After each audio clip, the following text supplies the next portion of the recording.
তোর 15 জন সদস্য চায়না সরকারের আমন্ত্রণে চায়না ভিজিট করতে গিয়েছিলাম এবং ওই সময়ে চীনের 3টা শহর আমাদেরকে ভিজিট করানো হয়েছিল।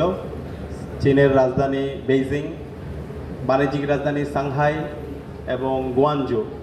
এবং এই 3টি সিটিতে আমরা বিভিন্ন যে শিক্ষা প্রতিষ্ঠানগুলো আছে, চীনের বিখ্যাত যে বিশ্ববিদ্যালয়গুলো আছে, পেকিং ইউনিভার্সিটি, এরপর হচ্ছে বেংহাং ইউনিভার্সিটি, সিংহুয়া ইউনিভার্সিটি, সেগুলোতে ভিজিট করেছি। সেখানকার ছাত্র সংসদের সাথে বসেছি, ইউনিভার্সিটির সাথে বসেছি। এরপর সাংহাই যাওয়ার পরে সাংহাইয়ের মিউনিসিপ্যালিটির সাথে আমাদের বসার সুযোগ হয়েছে। ওখানকার থিঙ্ক ট্যাঙ্কের সাথে আমরা বসেছি এবং ওখানকার যে টেকনোলজিক্যাল কোম্পানিগুলো আছে সেগুলোর সাথে আমরা বসার চেষ্টা করেছি। তো আমাদের উদ্দেশ্য ছিল এই সফরের মাধ্যমে আমরা পিপল টু পিপল কানেক্ট হব, গভর্নমেন্ট টু গভর্নমেন্ট আমরা কানেক্ট করার চেষ্টা করব। একই সাথে ওখানকার যে ছাত্র সংসদগুলো আছে সেই ছাত্র সংসদের সাথে আমরা ঢাকা বিশ্ববিদ্যালয় কেন্দ্রীয় ছাত্র সংসদ ডাকসু কানেক্ট হয়ে আমাদের যে অপারিত সম্ভাবনাগুলো আছে সেগুলো তাদেরকে জানাবো। তারা আমাদের সাথে কীভাবে কাজ করতে পারে, আমরা কীভাবে তাদের সাথে একসাথে কোলাবোরেটলি কাজ করতে পারি, সেই বিষয়গুলো নিয়ে আমরা ফলপ্রসূ আলাপ করেছি। তো তারই অংশ হিসাবে আজকে আমাদের যে জব ফেয়ারটা হচ্ছে বাংলাদেশের ইতিহাসে একটা ঐতিহাসিক একটা জব ফেয়ার, যেটা আমরা চাইনিজ এম্বাসি, কনফুসিয়াস ইনস্টিটিউট এবং ডাকসুর যৌথ উদ্যোগে আয়োজন করেছি।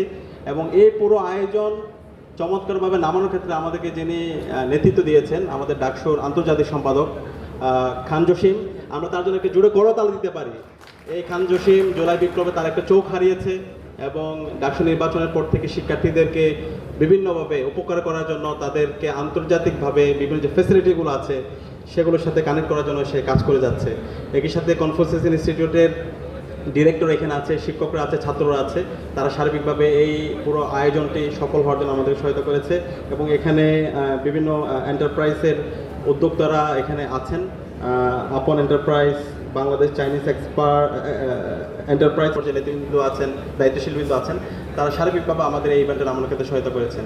তো আমরা চায়না সরকারের প্রতি কৃতজ্ঞতা জ্ঞাপন করছি। আপনারা জানেন ঢাকা বিশ্ববিদ্যালয়ে চায়না সরকার নারী শিক্ষার্থীদের জন্য 1500 সিটের একটা হল নির্মাণ করছে। আমরা একটা জুড়ে করে দিতে পারি চায়না সরকারের জন্য। তো নিঃসন্দেহে এটা একটা বড় একটা কাজ।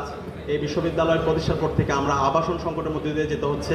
তো সেই আবাসন সংকট দূর করার জন্য, বিশেষ করে নারী শিক্ষার্থীদের আবাসন সংকট দূর করার জন্য চায়না সরকার যে হল নির্মাণের উদ্যোগ নিয়েছে, ইতিমধ্যে হলের জায়গা ফিক্সড হয়েছে।